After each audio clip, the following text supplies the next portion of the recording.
Stay hungry, stay foolish.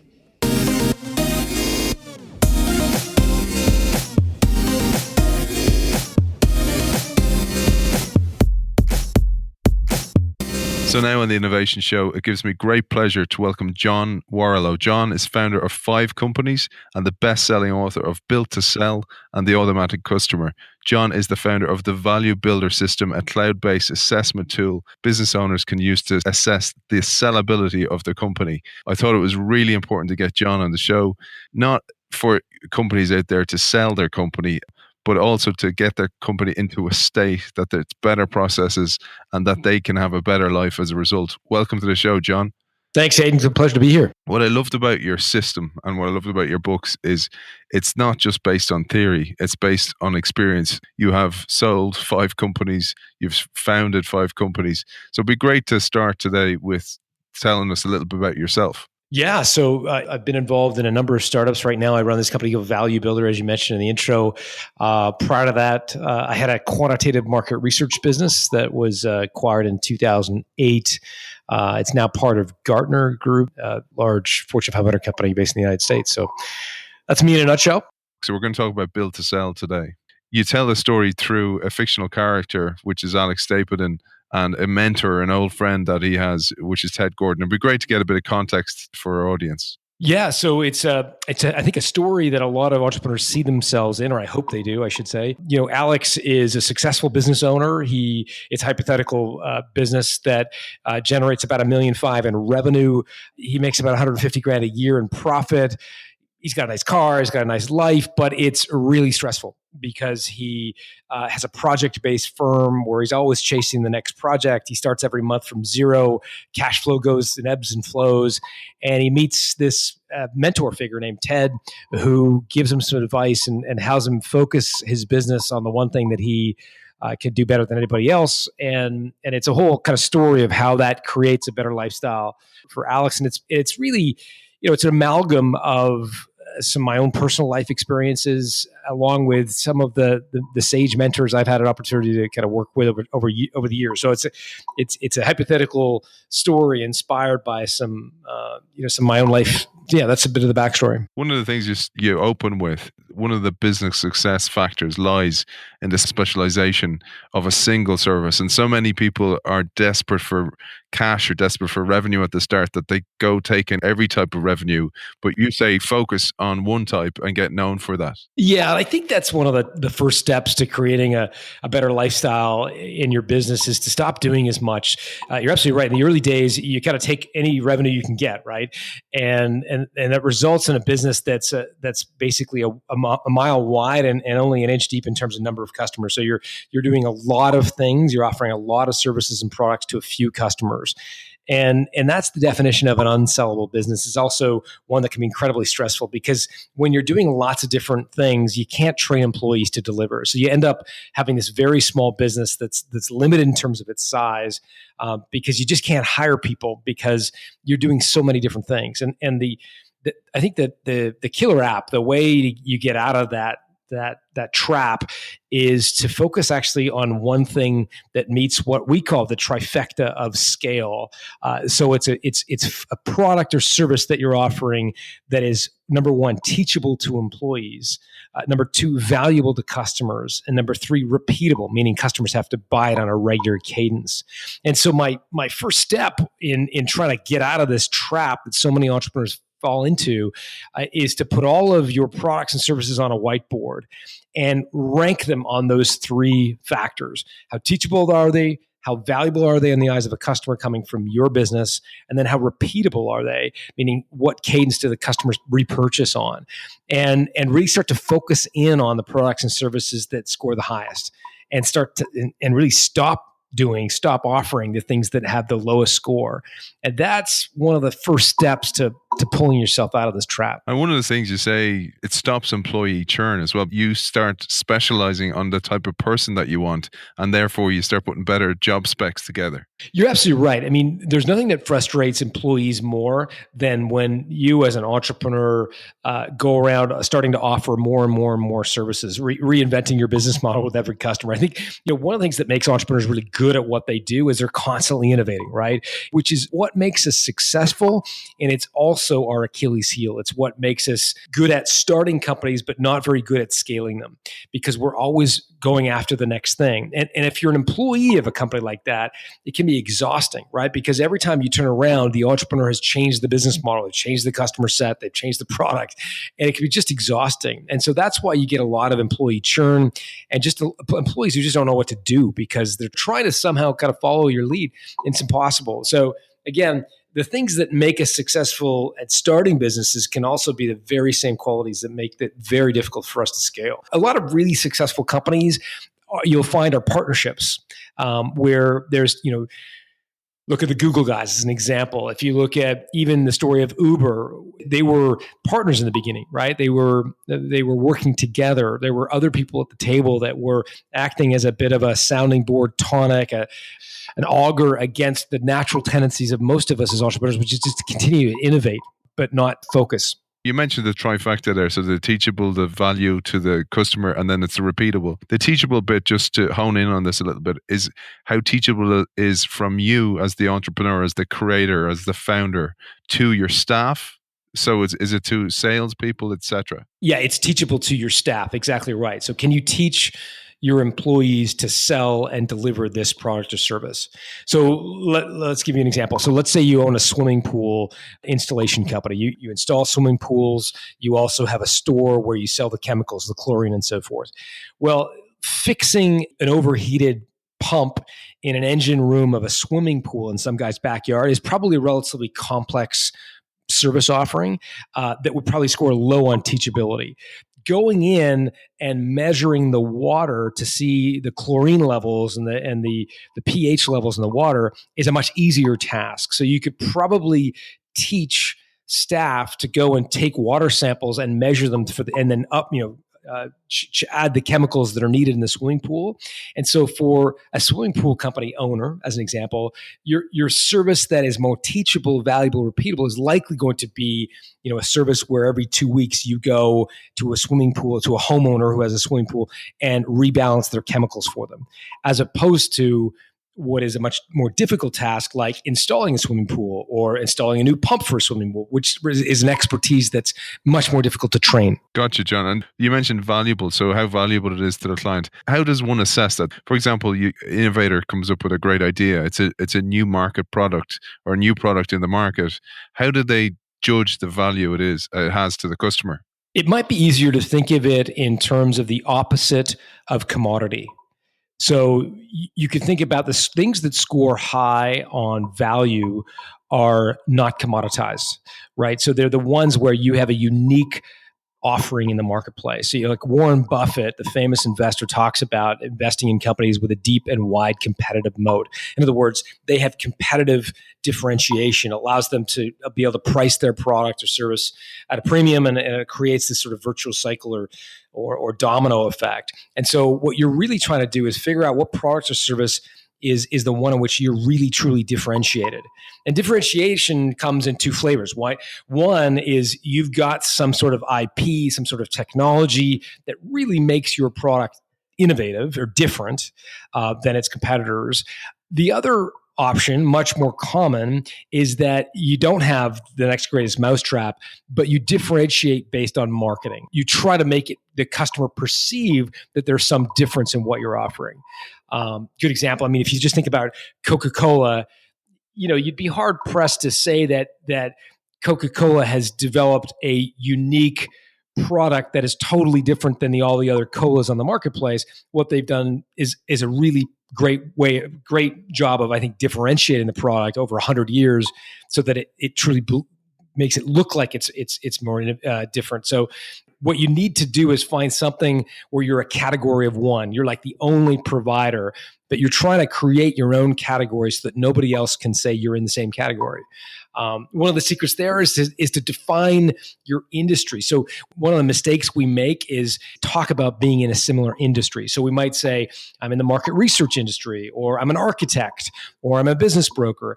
And as soon as you define yourself by your industry, you're all of a sudden lumped in with all the other players in that industry, and that commoditizes you to some extent. So we're big believers in not saying you're part of XYZ industry as a way to describe yourself. Instead, saying, look, to go back to my swimming pool example, we've got the 30-day hassle-free swimming pool solution. That's what we do, and we're the only game in town.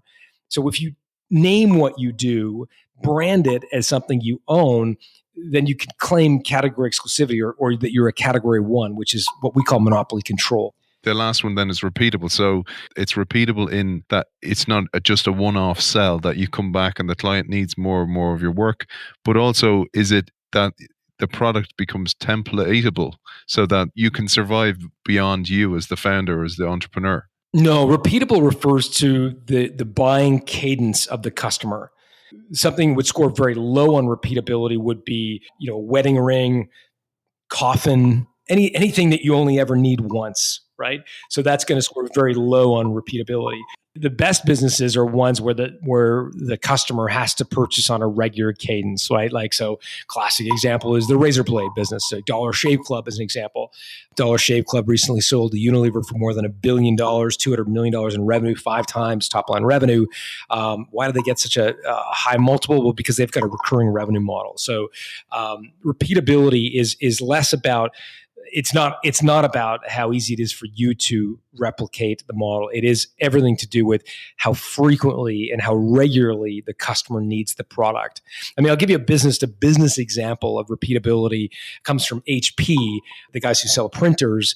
So they have HP inkjets, ink subscriptions now, where there's a little sensor in their new printers that measures how much ink you have left. And when it dips below a certain point, if you're a subscriber to HP ink, they will automatically auto ship you more ink. So as an office, you go through printer ink and it automatically ships it when you need it. That's a business to business example. The Dollar Shave Club would be a business to consumer example where you obviously always need razor blades. But what you're looking for is that regular purchase cadence.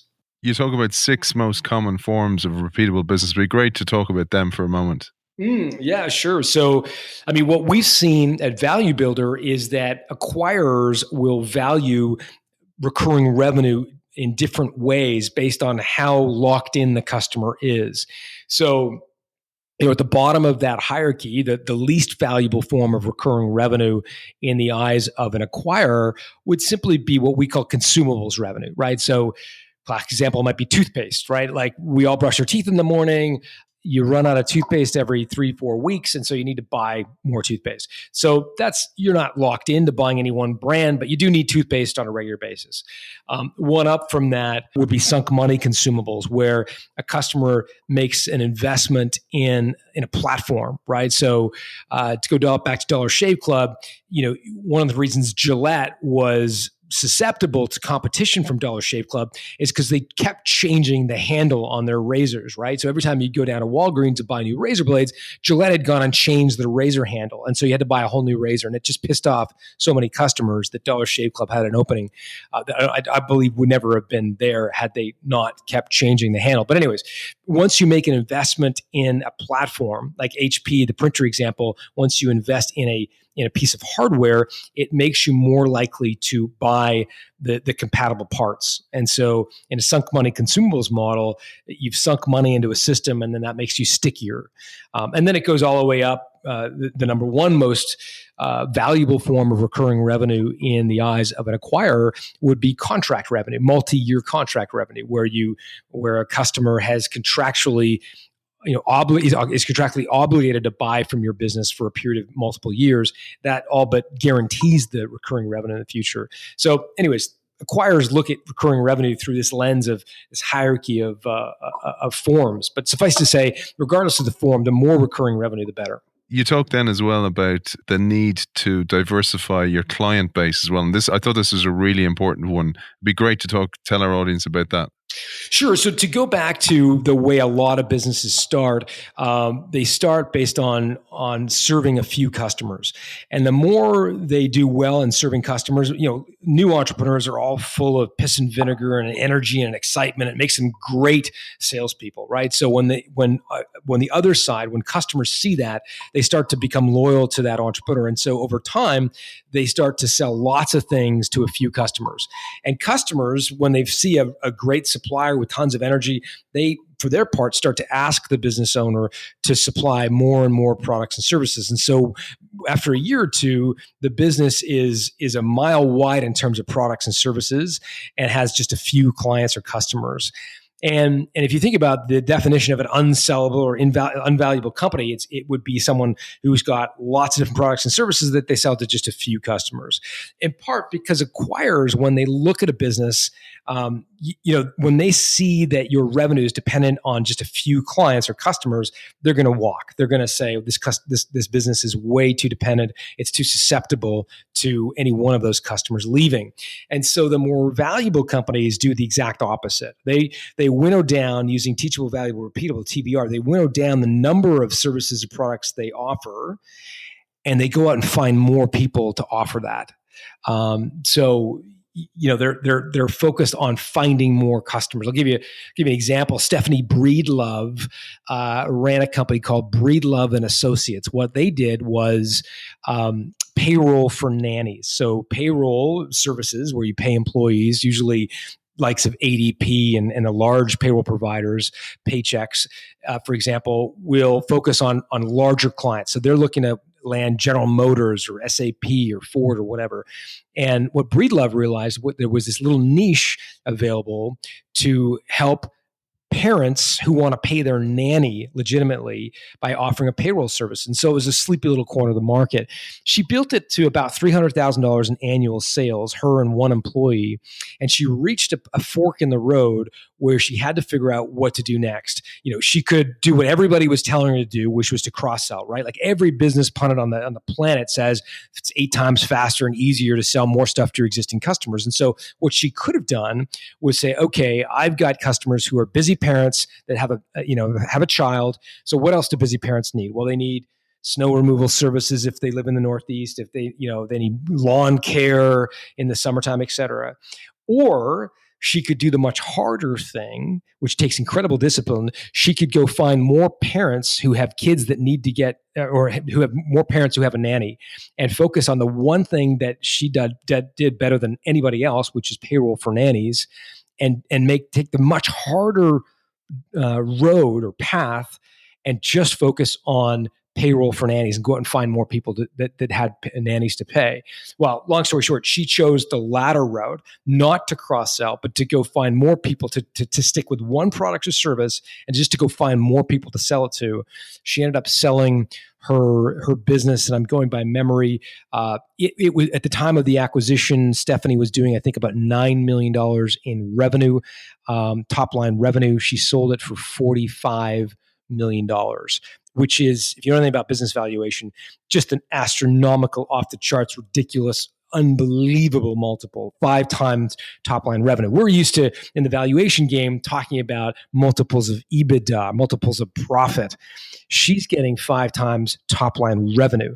And again, one of the lessons here is the discipline it takes to sell one thing. And so if I can leave you with one sort of idea, most companies start out with selling lots of things to a few people.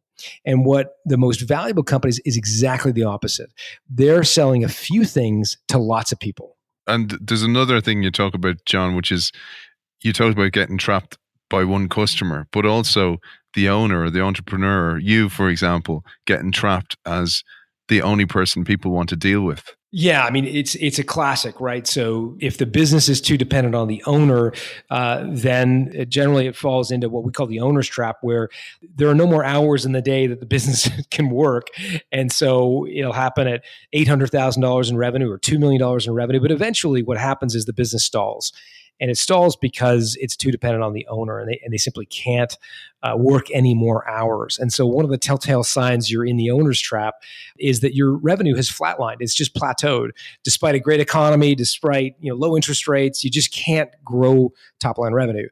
And that's often a telltale sign that you slipped into the owner's trap. And again, the way out of that trap is to TVR your business, teachable, valuable, repeatable. Stop selling something that is causing you to get sucked into the delivery or the sales of whatever it is you do. And you say then business owners experience a much better lifestyle as a result of this standardization. Well, absolutely right. I mean, again, if the goal is how do I get this thing to run without me, as the ultimate goal. Once you do that, we call it an options strategy, not an option strategy, but an options plural. Once you've got a business that does not rely on you personally, you've got the ultimate poker hand, right? So you could continue to run the business, cherry pick the fun projects that you want to dig into, but not really get marred in the minutiae and the details of running it. A.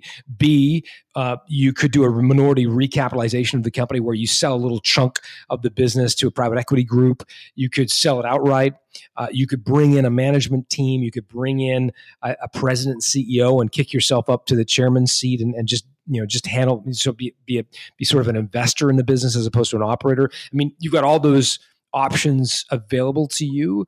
And I think what my experience in working with a lot of entrepreneurs is they want control. They want options. They don't want anyone else telling them what to do, right? Like there's a reason entrepreneurs don't go to work for General Motors or Procter and Gamble. I mean, they've opted out of becoming a fireman, a policeman, a nurse. Like they've chosen not to take those occupations. Why?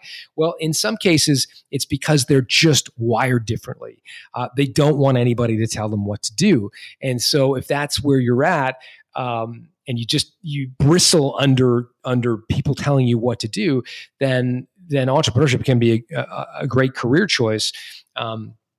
But it really comes down to, can you set your business up so that it's not dependent on you personally? And one of the things there you mentioned is this management team. And I loved what you said in the book, making the management team synonymous with the company rather than you being synonymous with the company.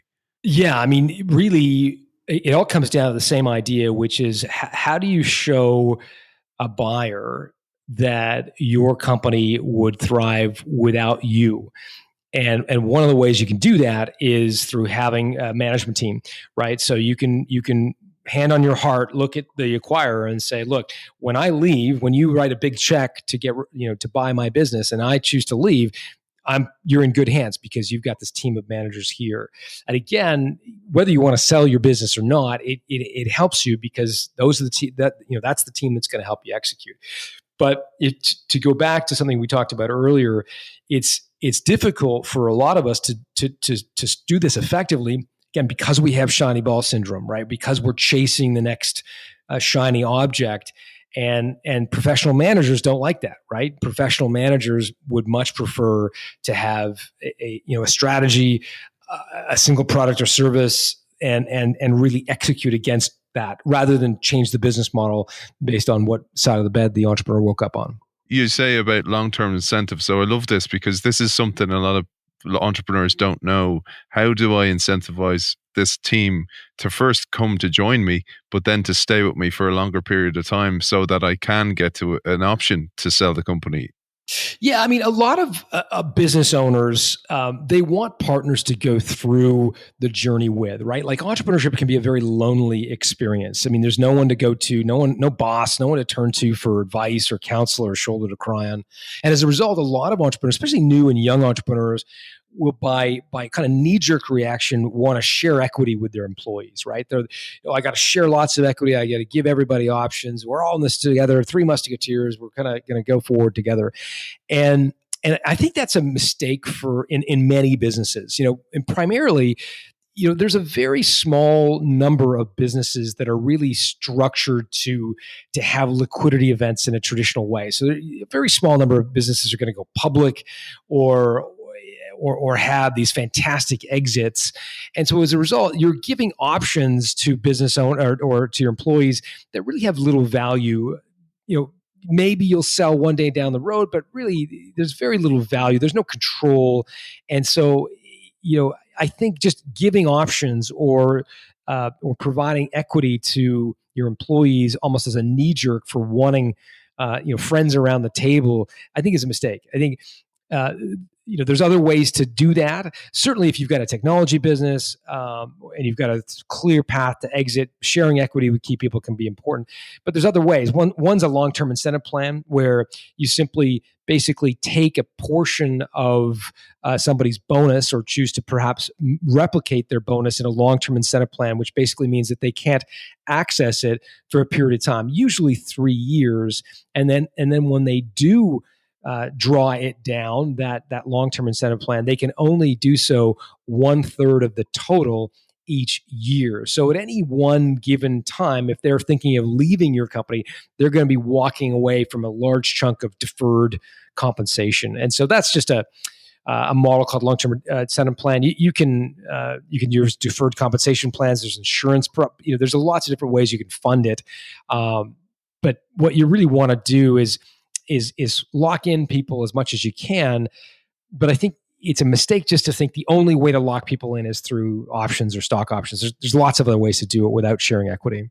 And that seems to be what's synonymous with startups. This is what people tend to go. They want skin in the game. So they join a startup expecting this. But what I love in the book is that you challenge that thinking.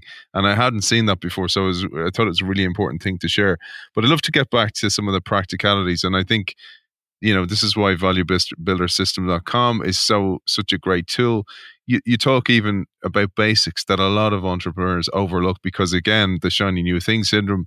And one of the things was creating a cash flow cycle. It'd be great to get your thoughts on that. Well, sure. So, one of the 8 key drivers of company value we look at Value Builder is do you have a positive cash flow cycle? And the reason for that is it comes down to when a buyer buys your business, they've actually got to write 2 checks. We think of the one check we get as entrepreneurs for a lifetime of hard work, but there's actually a second check the business owner writes, and the second check is actually written to your company, and it's designed to fund your working capital. In other words, how much cash needs to be in the business to meet its immediate obligations when you hand the keys to the new buyer. And what we forget is that both of those checks are drawn on the same bank account. And so the bigger the check they've got to write for working capital, because you've got a negative cash flow cycle, for example, the smaller the check they're willing to write for you as the owner. The inverse is true. If they don't need to inject any working capital into your business because you've just got a positive cash flow cycle, well, then the bigger the check they're willing to write you. So thinking through what your cash flow cycle is, how you get paid, and how you can start to make your company sort of into an ATM, a bank machine where you're just spitting out cash. And here I want to draw the distinction between, profit on a profit and loss statement, which is one thing. But here I'm really talking about cash. I mean, money in the bank. So looking for ways to get businesses or get customers to pay earlier, sooner, delay payments to suppliers if it won't affect your relationship with them. But really you want to create some positive cash flow so that an acquirer doesn't have to inject a lot of working capital when they buy your business. Brilliant, John. It really reminded me of somebody trying to buy a house and they're trying to get their bank account in an order where they're showing that they're viable, they're going to be okay to pay their mortgage down the whole time. It really felt like this. And one of the things you talked about to be attractive to an acquirer is that the language needs to change. It'd be great to get your thoughts on that. Acquirers get pitched businesses to buy, as you might imagine, thousands of them in a year. And so in the very early days, they are making very superficial judgments about your company. They're going to make very, very superficial sort of passes at your business to see if it's someone or something that they'd want to buy. And if they get a whiff that your business is not scalable, or, for example, too dependent on you, or is a service business without a lot of assets, they can quickly pass on a very superficial read. So how does this impact the way you think about your business? Well, one thing, there is a set of words that can communicate that you're a service business, and service businesses are difficult to acquire because, again, there's oftentimes dependent on the people in the business. There are oftentimes no recurring revenue, and so any of the lexicon of the service business. So, for example, a lot of service businesses call their customers clients, and so if you go to your website and you can read clients all over it, that's going to telegraph to an acquirer that you're a professional services firm. That's the way you think. But a subtle change to the word customers probably won't affect the way your customers think about your business, but it can just suggest it's more the vernacular, the lexicon of a product-based business. And again, these may sound like superficial tweaks, but if you're taking 30 seconds to evaluate a company to buy, and you see the word clients or engagements or any of the classic words used in the professional services industry, you may pass thinking it's just a bunch of people. And again, we could argue back and forth as to whether that's right or the value inherent within professional service businesses. It's somewhat moot. If the buyer walks because they view you as a service business, then you lose. So I would scrub my external communication for anything that reeks of a service business, because again, that's playing with one hand tied behind your back. This segues nicely with your sales team. So you say after a certain period of time, after a certain stage of growth, you won't need the operations team or for example, if you're building software, you won't need that team in its entirety anymore. And you say you should actually move to hiring some salespeople. But what I loved here is that you say hire 2 salespeople and for them to sell not services, but be selling products. Yeah.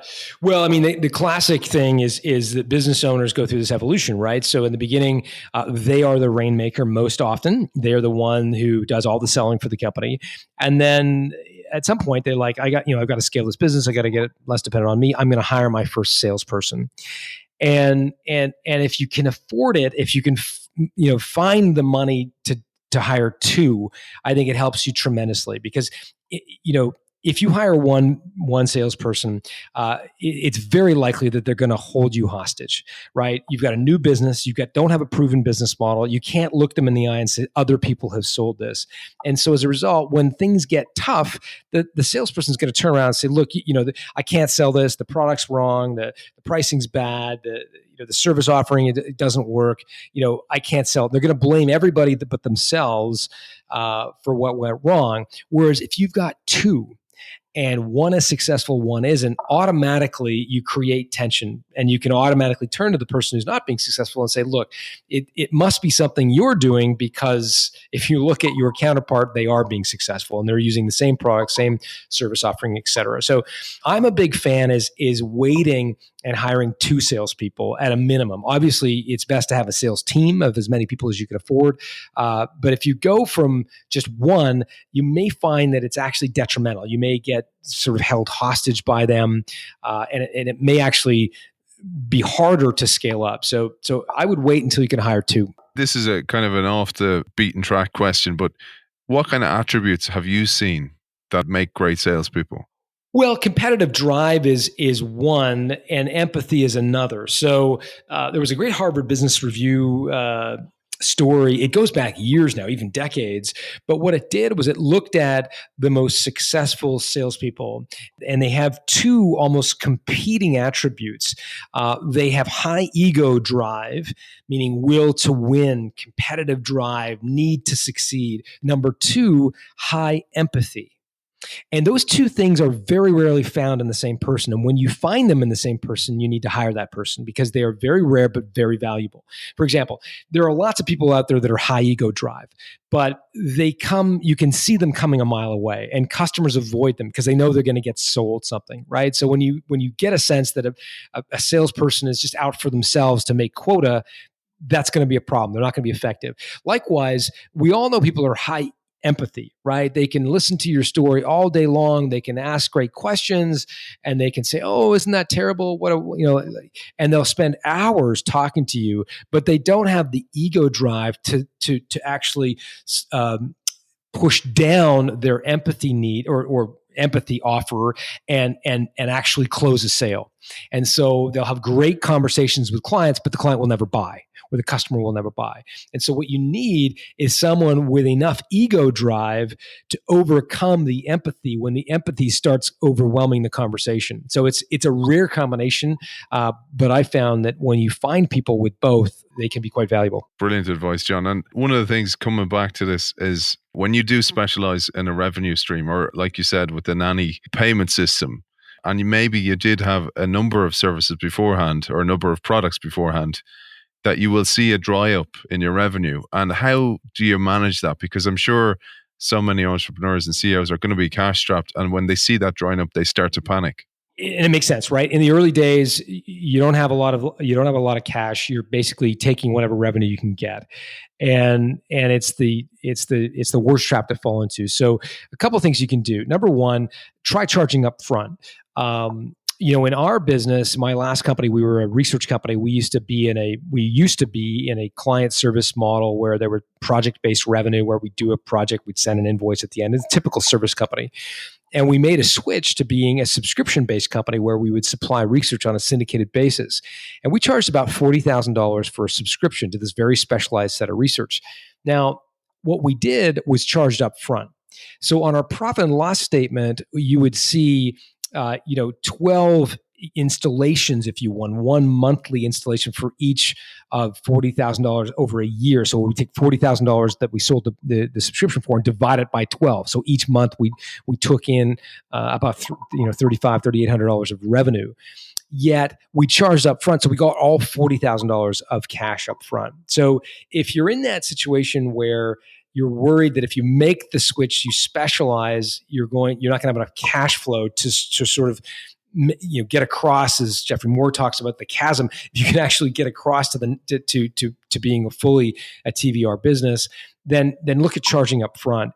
The other thing you can do is form a partnership with someone who does want that crappy service or product that you're trying to get out of. And so what you can do is basically get a licensing fee or a revenue stream off of basically referring that revenue out. So let's say you decide that your TVR business is going to be widgets, and you're going to basically get out of the grommets business. Well, you can go find someone in the grommets business today and say, look, if I send you all my grommets customers, why don't you give me 10% off the top? And I'll do that for the next 3 years. That can give you some cash, some participation, enough money to make you feel like you're getting something from all those instead of just walking away from that revenue. But at the same time, you're able to specialize. So you're at this stage, you've done all this, you've followed the value builder system, you've gone through your 8 steps, you've created your manuals, you've processized and standardized everything within the company. The next step you talk about is finding a broker or boutique M&A firm, depending on the size of your company, of course. How do we go about that? Yeah, so we can help you find one. We would connect all of our folks who use Value Builder to one. So that's one. The other way to think about it is to ask people who have sold companies.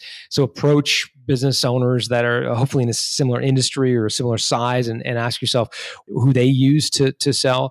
Brokers and M&A professionals, the distinction generally is the size of companies they sell. So M&A professionals, corporate finance professionals in the UK, or investment bankers for much larger companies, they are really focused on larger businesses. An M&A professional will look at really selling companies with generally at least $10 million of enterprise value.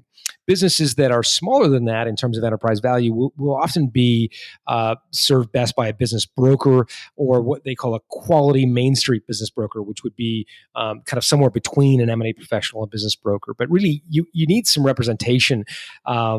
In my experience, trying to sell your own business personally is just a recipe for getting taken advantage of. The other side of the equation, the negotiation table, there is a private equity group or corporate buyer who is a mercenary, right? Like, you think face paint AR-15 in their hands. Like they want to take advantage of the other side, right? They are trained assassins. They go after small businesses who are naive about the value of their company, and they use dirty tricks and hidden ploys to buy businesses for much less than they're worth. And so if on the other side you've got a mercenary, you can't, to use an old expression, bring a knife to a gunfight. You need to be lawyered up, brokered up, and be defended. And so I believe you need to have somebody running point for you to protect you against these people. So yeah, I would definitely recommend hiring an intermediary. And you give some brilliant advice in Build to Sell and on Value Builder. And you talk about beware of a broker, for example, who has a buyer in mind already. What other triggers should we be looking for? Yeah, I mean, that's a classic trap that you want to avoid. Basically, when an M&A professional or business broker, they'll make money on both the buy side and the sell side. So buy side means when they're buying companies on behalf of another company. So for example, Google would have a whole group of buy-side corporate development people who are going out and buying companies on behalf of Google. Amazon would be the same. Any big company would have buy-side M&A professionals. So oftentimes they'd be in-house. Sell-side is people who sell companies for a living, right? And in some cases, a broker will do both. And what you want to avoid is a situation where a broker or an M&A professional has a buy-side mandate, meaning they've been hired to go out and buy companies just like yours. And you think because they've approached you that they're working for you, and in actual fact they're working for the buyer. And so you just want to be totally candid and transparent. Ask them, do they have any buy side mandates? If so, from what companies and under what specs? So just you're clear and transparent that they are working for you as opposed to for some buy side mandate. One of the brilliant ones I thought was, you raised the question of, when do you tell the management team? When do you bring them into the idea that you might be selling the business, or you may be thinking of selling some equity, et cetera, et cetera? Yeah, I mean, the temptation again for a lot of business owners is to tell them early, because otherwise it feels like you're a cheating spouse, right? You've got this giant secret you're walking around the office with, or the factory plant, or the floor. These are people that have brought you to the dance. They're very loyal to you, and you feel loyal to them, and so kind of walking around with this giant secret, like you're thinking of selling, or you've gotten a letter of intent from a buyer, it feels very duplicitous and very difficult. The challenge, however, is if you start telling employees, it can be very disruptive, right? So employees can leave, they can become paralyzed with fear that their job is going to be gotten rid of. And unfortunately, it's actually not fair to employees. If you look at some of the statistics, it's actually a very small number of companies that sell even after they've received an expression of interest. The sale process, you get some sort of expression of interest from a buyer. You might then go through a series of management meetings. You might then get a non-binding letter of intent. You might then go through a whole period of 30, 60, 90 days of due diligence. And then there'd be a closing period where they actually, the deal gets closed. And at each milestone, there's drop off, right? So some brokers and M&A professionals will claim that the drop-off between letter of intent and closing a deal is somewhere in the neighborhood of a third to a half of all deals. So even if you got a letter of intent, which a lot of business owners think is basically the deal is done, basically it's just a matter of dotting the I's, crossing the T's at that point, still a third to a half of those letters of intent never go anywhere, right? So if you're telling your employees, once you've got a letter of intent, or even before that, the chances of it falling apart and either being held hostage by employees or just losing employees is very, very high. And so I don't think it's fair to your business nor to your employees to go around telling them until you actually have the check cleared in the bank. And again, that means that you're going to have to hold your nose and really walk around as if nothing's changed. But I believe it's the fairest to both your business, to you personally as the entrepreneur who's taken this risk, but even to the employees who, in many cases, will fly off into a direction that you don't want them to unnecessarily if they know you're thinking of selling. That's fantastic advice. And so, one of these questions that come up the whole time, people keep asking me, I'm not as qualified as you to answer this question, is the question of an earnout. It'd be great to hear from you, John, what that is and what the challenges are to an earnout. Well, let me give you some background. So when a buyer buys a business, they want to pay as little upfront for that business as possible to mitigate their risk. When a seller sells their business, they want all cash, right? Oftentimes they're not aligned, right? And a way that oftentimes an M&A professional will bridge the gap, try to get seller and buyer on the same page, is through an earnout. And an earnout is simply a mechanism by which the seller will receive additional compensation for their business if in the future they reach some future goals as a division of the buyer's company. So it's an at-risk payment, meaning it's not guaranteed generally, and it's usually tied to things like EBITDA or pre-tax profit of the division of your legacy company as a division of a bigger company. Could be tied to revenue, retention of a specific client, for example. All these things are different ways that earnouts are structured. But the thing to remember is that it's at risk, meaning it's not guaranteed, and there's all sorts of ways buyers can manipulate your numbers to basically ensure that you don't meet your earnout, no matter how successful you are. And so my suggestion to anyone selling a company is to make sure that on the surface, you're happy with whatever cash you get up front. If that's all you ever get for your company, that you're at least satisfied with that. You maybe not be thrilled with that, but you're satisfied. And that way the earnout piece is gravy. Again, there's just so many things that the buyer, so many levers the buyer, an unscrupulous buyer, could pull in order to ensure you don't hit your earnout. And you may say, but I like these guys. I know them. I've broken bread with them. I know their kids' name. I feel like I know them. Remember that things change. Those people, as soon as the deal is done, will go on to the next deal, and you'll be inheriting a new management team, other people that you maybe don't know as well that will be your boss. Number two, your acquirer could get acquired itself. And that's not something that a lot of people think about. But I just interviewed a guy who sold his company to LinkedIn, and sure enough, he thought LinkedIn, this is a massive company, it's going to be a great earnout. Sure enough, about 6 months after he sold to LinkedIn, Microsoft bought LinkedIn. And now he's reporting to some regional manager, reports to some general manager, reports to some senior vice president in Redmond who has no idea what he does, right? And so that all happens, right? It happens during an earnout. So I think the sage advice is, number one, make sure you're happy with your downstroke, meaning that the payment you get up front, cash guaranteed, and treat the earnout as gravy. Number two, have acceleration clauses in your earnout in the event that your acquirer itself gets acquired, that you can accelerate the earnout payment, that you've got provisions to do that. I'm not a lawyer, so you're going to want a lawyer to paper all this stuff. But essentially, you're protecting yourself in the event that they get acquired.